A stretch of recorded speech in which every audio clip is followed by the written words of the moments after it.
महाकालेश्वर मंदिर में पधारे सभी दर्शनार्थियों का हार्दिक स्वागत है। ভারতবর্ষের দ্বাদশ জ্যোতির্লিঙ্গের মধ্যে অন্যতম দুটি জ্যোতির্লিঙ্গ রয়েছে মধ্যপ্রদেশে। মধ্যপ্রদেশের উজ্জয়িনী মহাকালেশ্বর জ্যোতির্লিঙ্গ এবং মধ্যপ্রদেশের খান্ডোয়া জেলায় অবস্থিত ওমকারেশ্বর মন্দির। দ্বাদশ জ্যোতির্লিঙ্গের মধ্যে উজ্জয়িনীর মহাকালেশ্বর মন্দির সবথেকে শক্তিশালী এবং ভারতের একমাত্র দক্ষিণমুখী জ্যোতির্লিঙ্গ। ভারতের মধ্যপ্রদেশ রাজ্যে শিপ্রা নদীর তীরে অবস্থিত উজ্জয়িনী শহরটিকে প্রাচীন ভারতের জ্যোতির্বিদ্যা চর্চা, ধার্মিক এবং কুম্ভ মেলার প্রধান কেন্দ্রস্থল হিসাবে মানা হয়। শহরটি মহাকাল নগরী নামেও পরিচিত। আজকের ভিডিওতে আপনাদের জানাবো কলকাতা থেকে উজ্জয়িন কিভাবে আসবেন, কোথায় থাকবেন, কোথায় খাবেন, সাইট সিনে কোন কোন জায়গা ঘুরবেন, ভস্ম আরতির বুকিং কিভাবে করবেন, সমস্ত কিছু এই ভিডিওতে জানাবো। উজ্জয়িন যাবার জন্য কলকাতা, শালিমার এবং হাওড়া স্টেশন থেকে ট্রেন ছাড়ে। হাওড়া থেকে ছাড়ে 22-912 শিপ্রা এক্সপ্রেস। আমরা যাব শিপ্রা এক্সপ্রেসের ডিপার্চার টাইম বিকেল 5:45-এ। এই ট্রেনটা সপ্তাহে 3 দিন হাওড়া থেকে উজ্জয়িন পৌঁছায়, সোমবার, বৃহস্পতিবার ও শনিবার। উজ্জয়িন পৌঁছাতে সময় নেয় 28 ঘন্টা। এই ট্রেনের স্লিপারের ভাড়া 695 টাকা, থার্ড এসির ভাড়া 1825 টাকা, সেকেন্ড এসির ভাড়া 2625 টাকা, ফার্স্ট ক্লাসের ভাড়া 4460 টাকা। কলকাতা স্টেশন থেকে ছাড়ে 19-414 কলকাতা আদি এক্সপ্রেস। এটা সপ্তাহে একদিন শনিবার দুপুর 1:10-এ ছাড়ে। উজ্জয়িন পৌঁছাতে সময় নেয় 32 ঘন্টা 25 মিনিট। শালিমার স্টেশন থেকে ছাড়ে 22-830 শালিমার ভুজ সুপারফাস্ট এক্সপ্রেস। এই ট্রেনটা সপ্তাহে একদিন শনিবার সন্ধ্যে 7:55-তে ছাড়ে। উজ্জয়িন পৌঁছাতে সময় নেয় 27 ঘন্টা। এছাড়াও আপনারা বাই ফ্লাইটও উজ্জয়িন আসতে পারেন। সেক্ষেত্রে আপনাদের নিয়ারেস্ট এয়ারপোর্ট থেকে আসতে হবে ইন্দোর এয়ারপোর্ট। ইন্দোর এয়ারপোর্ট থেকে উজ্জয়িনের দূরত্ব প্রায় 55 কিলোমিটার। আপনারা প্রাইভেট কারে বা বাসে উজ্জয়িন পৌঁছে যেতে পারবেন।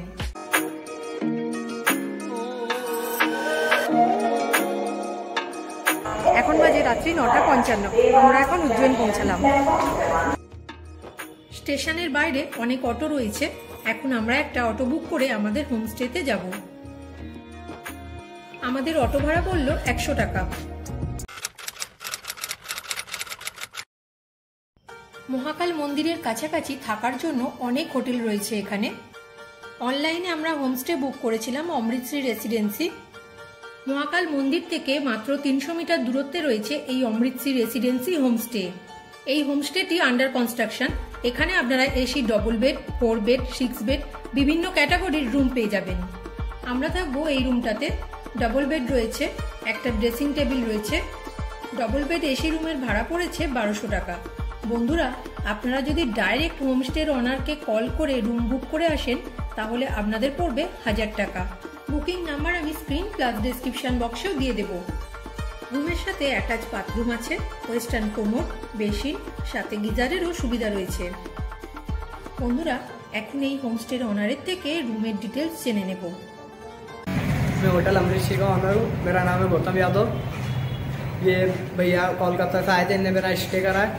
बिल्कुल मेरे को बहुत अच्छा लगा इनसे मिलके। और आप भी आप आ सकते हैं यहाँ पे। मेरे होटल महाकाल मंदिर से 300 मीटर वॉकिंग डिस्टेंस पे। मेरा कॉन्टैक्ट नंबर है 9111056904, जो आप वीडियो में से ले सकते हैं।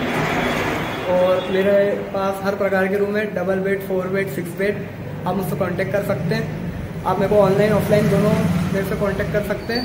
मेरे डबल बेड का जो चार्ज है वो एसी में 1000 रुपीज़ है, और मेरा 4 बेड रूम का चार्ज 1500 रुपये एसी में। और आप मुझसे डायरेक्ट कांटेक्ट करिए। और अगर आप ये वीडियो देखते आ रहे हैं तो मैं इनकी तरफ से आपको एक स्पेशल ऑफर देना चाहूँगा। बिल्कुल ठीक है। जय श्री महाकाल।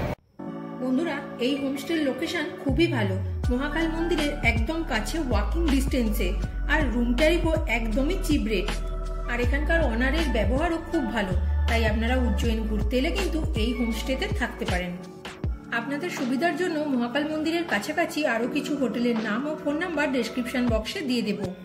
মহাকাল মন্দিরের কাছে 200 মিটার দূরত্বে রয়েছে হোটেল সত্যুক ইন। এই হোটেলে লজিং এর সাথে ফুডিং এরও সুবিধা রয়েছে। এখানে আপনারা ডবল বেড, 4 বেডের রুম পেয়ে যাবেন। এই হোটেলের একটা রুম আপনাদের একটু দেখিয়ে দিই। ডবল বেড রয়েছে, একটা ছোট টেবিলের সাথে একটা চেয়ার আছে, একটা ওয়ার্ড্রপ আছে, টিভি রয়েছে। রুমের সাথে অ্যাটাচ বাথরুম আছে। ডবল বেড এসি রুমের ভাড়া 2200 টাকা, নন এসি রুমের ভাড়া 2000 টাকা। বন্ধুরা, আপনারা যদি এই হোটেলে স্টে নাও করেন, লাঞ্চ বা ডিনার কিন্তু এই হোটেল থেকে করতে পারেন। মহাকাল মন্দিরে প্রত্যেক দিন যে 6 বার আরতি হয়, সেই আরতির সময়সূচি রিসেপশনে বোর্ডে লেখা আছে। মহাকাল মন্দিরের একদম সামনেই থাকার জন্য রয়েছে শ্রী মহাকালেশ্বর ভক্ত নিবাস। ভারত মাতা মন্দিরের একদম সামনেই রয়েছে এই মহাকালেশ্বর ভক্ত নিবাস। মহাকালেশ্বর ভক্ত নিবাসের নিজস্ব কোনো ওয়েবসাইট নেই, তাই ওয়েবসাইট থ্রু আপনারা বুকিং করবেন না। এখানে কিন্তু প্রচুর ফ্রড হয়। 1 মাস আগে থেকে শুধুমাত্র ফোন কলের মাধ্যমেই রুম বুকিং হয়। এখানে এসি ডিলাক্স ডবল বেডরুমের ভাড়া 2800 টাকা। এবার বলি কোথায় খাবেন। মহাকাল মন্দিরের সামনেই অনেক খাবারের দোকান রয়েছে। এখানে সাউথ ইন্ডিয়ান, চাইনিজ সব ধরনের খাবারই পেয়ে যাবেন। এছাড়াও 180 টাকা 200 টাকায় থালি সিস্টেমেও খাবার পেয়ে যাবেন। আমরা সত্যগিন এই হোটেল থেকে ডিনার করেছিলাম, খাবার ভালোই ছিল। এখানে আপনারা Chinese, south Indian, pasta, pizza সব ধরনেরই খাবার পেয়ে যাবেন।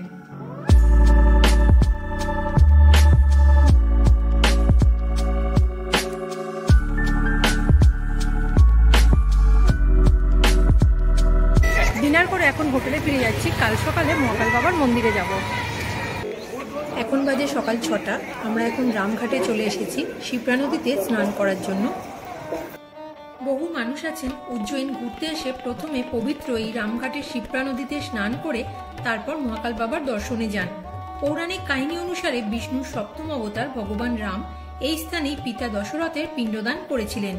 এই কাহিনী রামঘাটকে অত্যন্ত পবিত্র তীর্থস্থানের মর্যাদা দিয়েছে।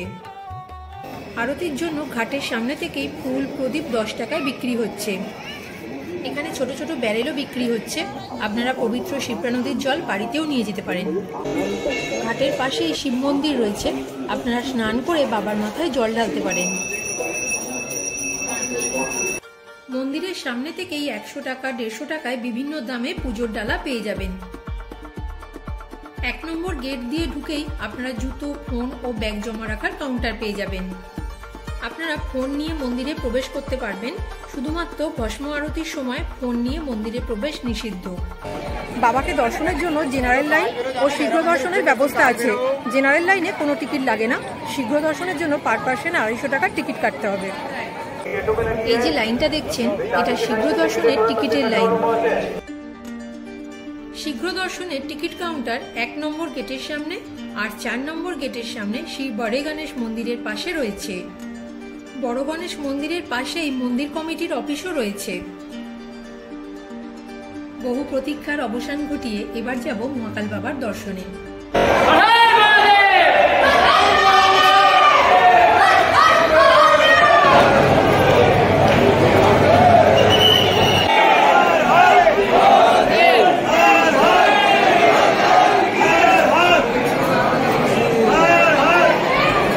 এই যে লাইনটা যাচ্ছে, এটা শীঘ্র দর্শনের লাইন।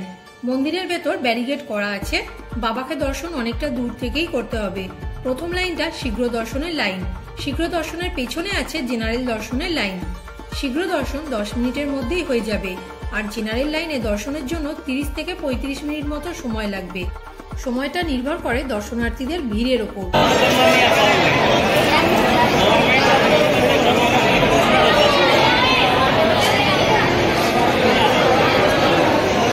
মহাকাল মন্দির থেকে বেরিয়ে সামনেই দেখতে পাবেন আরো অনেক ছোট ছোট মন্দির আছে।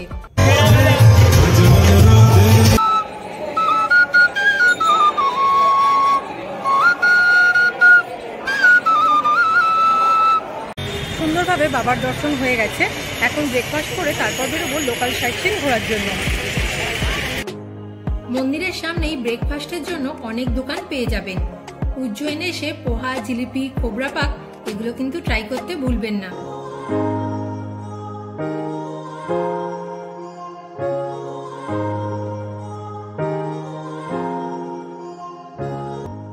साइट सीन घोरार জন্য অটো আপনারা মন্দিরের সামনে থেকেই পেয়ে যাবেন। आपका नाम और फोन नंबर क्या है? विजय माली, मोबाइल नंबर 9907059552, उज्जैन। ठीक है। महाकाल नगरी, जय श्री महाकाल। जय श्री महाकाल। 9টা স্পট ঘোরাবে। আমাদের অটো ভাড়া পড়েছে 1300 টাকা। সবার প্রথমে চলে এসেছি রাজা ভর্তৃহরি গুহাতে। রাজা ভর্তৃহরি 12 বছর ধরে এই গুহায় তপস্যা করেছিলেন এবং তপস্যা শেষে ভগবান বিষ্ণুর দর্শন পেয়েছিলেন। গুহার উচ্চতা খুবই কম, আলো বাতাসও খুব কম প্রবেশ করে। রাজা ভার্তৃহরি গুহা থেকে বেরিয়েই সামনের দিকে দেখতে পাবেন গোশালা আছে। আপনারা চাইলে এখানে গোমাতা সেবার জন্য খাবার কিনেও খাওয়াতে পারেন। এখানে গরুকে খাওয়ানোর জন্য খাবার সামনে রাখা আছে, 50 টাকা করে বিক্রি হচ্ছে।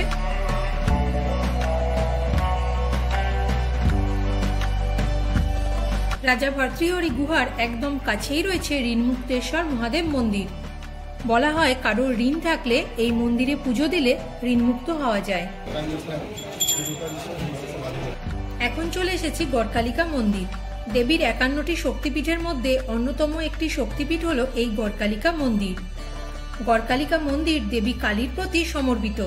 গড় গ্রামের কাছে অবস্থিত হওয়ার কারণে এই মন্দিরটির নামকরণ হয়েছে গড়কালিকা মন্দির। এখানে দেবী সতীর উপরের ঠোঁট পড়েছিল। এই গড়কালিকা মাতার মন্দিরটি মহান কবি কালিদাসের সাথে সম্পর্কিত। কবি কালিদাস দেবী কালীর প্রতি ভক্তির মাধ্যমে ওনার সাহিত্যিক দক্ষতা অর্জন করেছিলেন বলে বিশ্বাস করা হয়। এই মন্দিরটি ছাত্র এবং পণ্ডিতদের কাছে বেশ মাহাত্ম্যপূর্ণ বলে মনে করা হয়। শিপ্রা নদীর তীরে অবস্থিত এই কালভৈরব মন্দিরটি। শৈব পরম্পরা অনুযায়ী 8 ভৈরবের প্রধান হলেন কালভৈরব। স্কন্দ পুরাণের অবন্তী খণ্ডে কালভৈরব মন্দিরের উল্লেখ রয়েছে। কালভৈরবের পুজো কাপালিক এবং অঘোর সম্প্রদায়ের একটি অংশ বলে মনে করা হয়।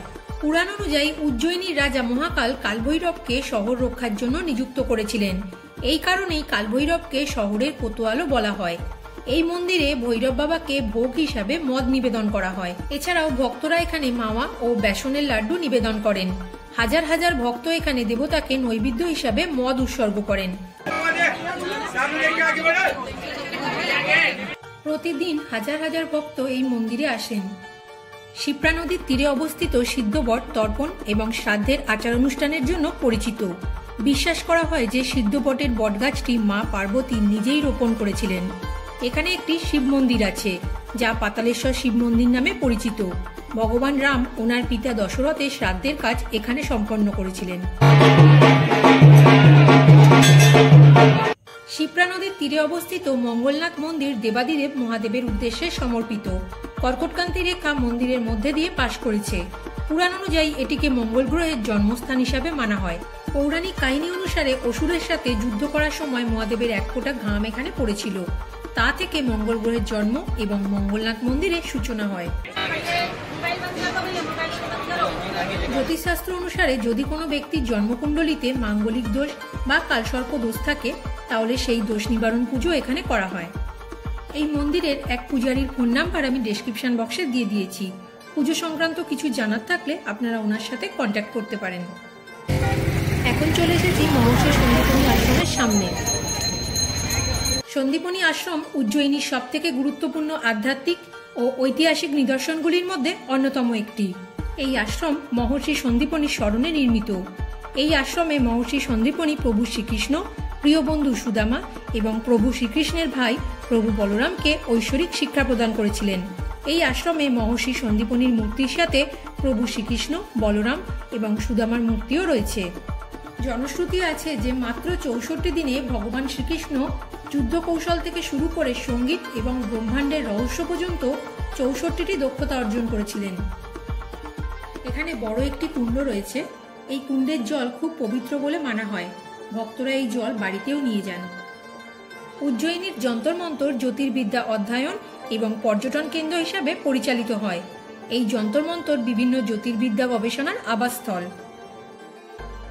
এখানে চন্দ্র, সূর্য এবং বিভিন্ন গ্রহ নক্ষত্রের গতিবিধি সংক্রান্ত তথ্য পরিলক্ষিত হয়, যা ভারতীয় বৈজ্ঞানিক ঐতিহ্যের দক্ষতা প্রদর্শন করে। চিন্তামন গণেশ মন্দির দেবতা গণেশের উদ্দেশ্যে উৎসর্গীকৃত। মন্দিরের গর্ভগৃহে গণেশ মূর্তিটি স্বয়ং প্রকাশিত বলে বিশ্বাস করা হয়। যেহেতু এই মন্দিরে ভগবান গণেশ চিন্তামণির মতো আচরণ করেন, তাই তাকে চিন্তামন গণেশ বলা হয়। ভক্তদের সমস্ত চিন্তা দুঃখ দূর করে দেওয়ার কারণে চিন্তাহরণ গণেশও বলা হয়। এখন চলে এসেছি রামঘাটে। ভারতের যে 4টি জায়গায় কুম্ভ মেলা অনুষ্ঠিত হয় তার মধ্যে একটি উজ্জয়িনী। উজ্জয়িনীর এই রামঘাটে কুম্ভ মেলা অনুষ্ঠিত হয়। এই ঘাটে প্রত্যেক দিন সন্ধ্যেবেলা সন্ধ্যারতি হয়। এই সন্ধ্যারতি দেখার জন্য হাজার হাজার ভক্ত এখানে আসেন। এখানে আপনারা শিপ্রা নদীতে বোটিংও করতে পারেন। বোটিংয়ের জন্য পার পার্সন 40 টাকা লাগে। ঘাটে এখন আরতির প্রস্তুতি চলছে। আরতি শুরু হয় 6:30 থেকে, কিন্তু 5:30 থেকেই আরতি দেখার জন্য এখানে প্রচন্ড ভিড় হয়ে যায়। আরতি সামনে বসে দেখতে চাইলে আপনাদের তাড়াতাড়ি আসতে হবে। সামনে বসার জন্য 100 টাকা দিতে হবে। ওনারা একটা আরতির থালা দেবেন, ওতে প্রদীপ, ফুল সমস্ত কিছু থাকবে। আরতি চলাকালীন আপনারা নিজেরাই গঙ্গা আরতি করে প্রদীপ ভাসাতে পারবেন।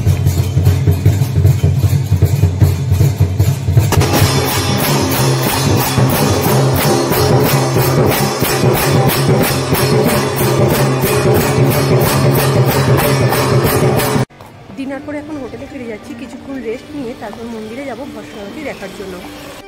উজ্জয়িনীর মহাকাল মন্দির বিখ্যাত ভস্ম আরতির জন্য। ভস্ম আরতি শুরু হয় ভোর 4টে থেকে, কিন্তু রাত্রি 11টা থেকেই লম্বা লাইন শুরু হয়ে যায়।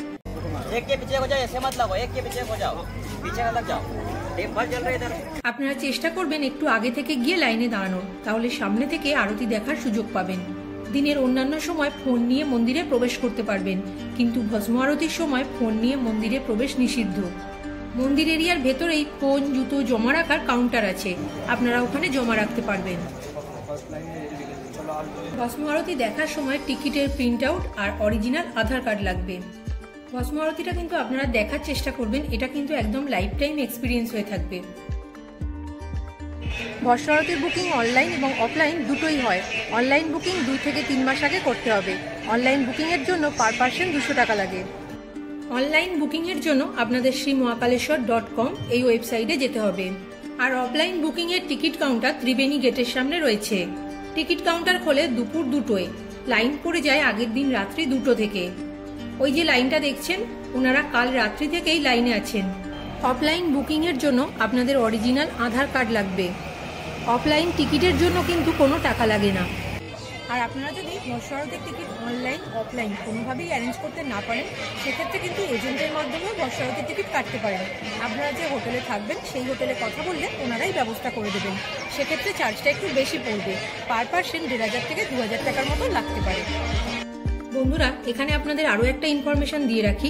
ভস্ম আরতির সময় বাবাকে পুজো দেওয়ার জন্য ফুলের মালা, উড়নি, ধুতি, সোনা বা রূপোর জিনিস দিয়ে যদি পুজো দিতে চান, তাহলে কিন্তু সেগুলো আপনারা নিয়ে যেতে পারেন। ওখানে অনেক পুরোহিত আছেন, পুজো চলাকালীনই ওনারাই এসে ওগুলো কালেক্ট করে নেবেন। তারপর ভস্ম আরতি চলাকালীনই ওনারাই ওগুলো বাবার মাথায় চড়িয়ে দেবেন। 1 নম্বর গেট দিয়ে ঢুকে কিছুটা এগিয়ে গিয়ে বাঁ দিকে দেখতে পাবেন দুর্লভ দর্শন কেন্দ্রের সুবিধা রয়েছে। এখানেও আপনারা VR এর মাধ্যমে আরতি দেখতে পারেন। 9 মিনিটের জন্য 150 টাকা আর 15 মিনিটের জন্য 300 টাকা লাগছে। আরতি দেখে মন্দিরের সামনের এই জায়গাটায় চলে আসতে পারেন ফটোগ্রাফি বা ভিডিওগ্রাফির জন্য। একদম সকালবেলা এই জায়গাটায় ভিড় তুলনামূলক কম থাকে। এখানে অনেক ক্যামেরাম্যানও আছে। ফটোশুটের জন্য 100 টাকা চার্জ লাগছে। এখন নবনির্মিত মহাকাল্য করিডোরে চলে এসেছি। মহাকাল্য করিডোর 900 মিটার লম্বা। সন্ধেবেলা মহাকাল করিডোরের সৌন্দর্য বেড়ে যায়, পুরো করিডোর আলোয় সেজে ওঠে। আলোয় সজ্জিত মহাকাল করিডোরের সৌন্দর্য আপনাদের সন্ধেবেলা দেখাবো।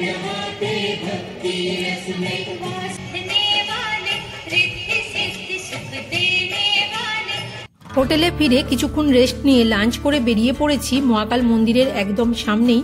হাঁটা পথে কয়েকটা মন্দির আছে, সেগুলো দেখার জন্য। মহাকাল মন্দিরের সামনেই রয়েছে ভারত মাতা মন্দির। মন্দিরের বাইরে অখণ্ড ভারতকে দেখানো হয়েছে। মন্দিরের ভেতর ভারত মাতার একটি বড় মূর্তি আছে। ভারত মাতা মন্দিরের কাছেই রয়েছে বড় গণেশ মন্দির। এই মন্দিরটি ভগবান গণেশের বিশাল মূর্তির জন্য পরিচিত। মূর্তিটি প্রায় 18 ফুট উঁচু। বড় গণেশ মন্দিরের একদম কাছেই রয়েছে পঞ্চমুখী হনুমানজির মন্দির।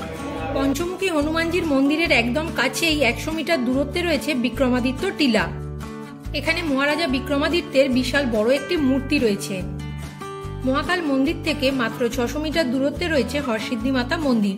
এই মন্দিরটি 51 সতীপীঠের মধ্যে অন্যতম একটি মন্দির। এখানে দেবীর কনুই পড়েছিল। এই মন্দিরে কিছুটা মারাঠা স্থাপত্যের প্রভাব রয়েছে। প্রদীপ দিয়ে সজ্জিত দুটি স্তম্ভ মারাঠা স্থাপত্যের বিশেষ বৈশিষ্ট্য বহন করে চলেছে। সন্ধ্যেবেলা সন্ধ্যারতির সময় প্রত্যেক পিলারে 1011টা করে প্রদীপ জ্বালানো হয়।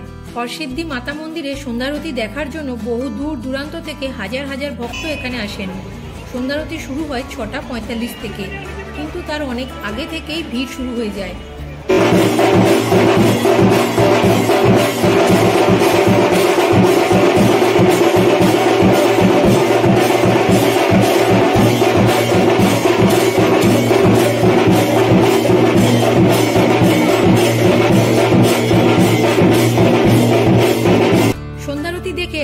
চলে এসেছি মহাকাললোক করিডোরে। সন্ধেবেলা মহাকাল করিডোরের সৌন্দর্য বেড়ে যায়, পুরো করিডোর আলোয় সেজে ওঠে। মহাদেবের অনেক লীলা এখানে মূর্তির মাধ্যমে দেখানো হয়েছে। এখানে 108টি বেলে পাথরের স্তম্ভ রয়েছে, 200রও বেশি মূর্তি রয়েছে এখানে। মহাকাল করিডোর খোলা থাকে সকাল 6টা থেকে রাত্রি 9:30 পর্যন্ত। 60 বছরের ঊর্ধ্বে বয়স্ক মানুষদের জন্য পুরো মন্দির ঘুরিয়ে দেখানোর জন্য এই ব্যাটারি চালিত গাড়িগুলো মন্দিরের সামনেই রয়েছে। রাত্রি 10:30 থেকে বাবার শয়নারতি শুরু হয়। আপনারা মন্দিরের ভেতরেও যেতে পারেন, আবার 1 নম্বর গেটের সামনে সুন্দর বসার ব্যবস্থা আছে, ওখানে বসেও জায়েন্ট স্ক্রিনে লাইভ আরতি দেখতে পারেন। শয়নারতি দেখার জন্য রাত্রি 10টার পর কিন্তু আর কোনো দর্শনার্থী মূল মন্দিরে প্রবেশ করতে পারবেন না। শয়নারতি দেখার জন্য রাত্রি 10টার আগেই মূল মন্দিরের ভেতর প্রবেশ করে যেতে হবে।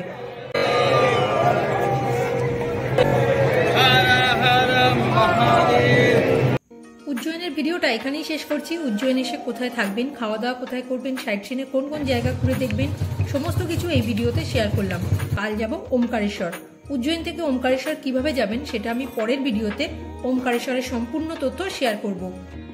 আজকের ভিডিওটা ভালো লাগলে লাইক কমেন্ট করবেন আর চ্যানেলটি সাবস্ক্রাইব করার অনুরোধ করবেন। সবাই খুব ভালো থাকবেন। হর হর মহাদেব।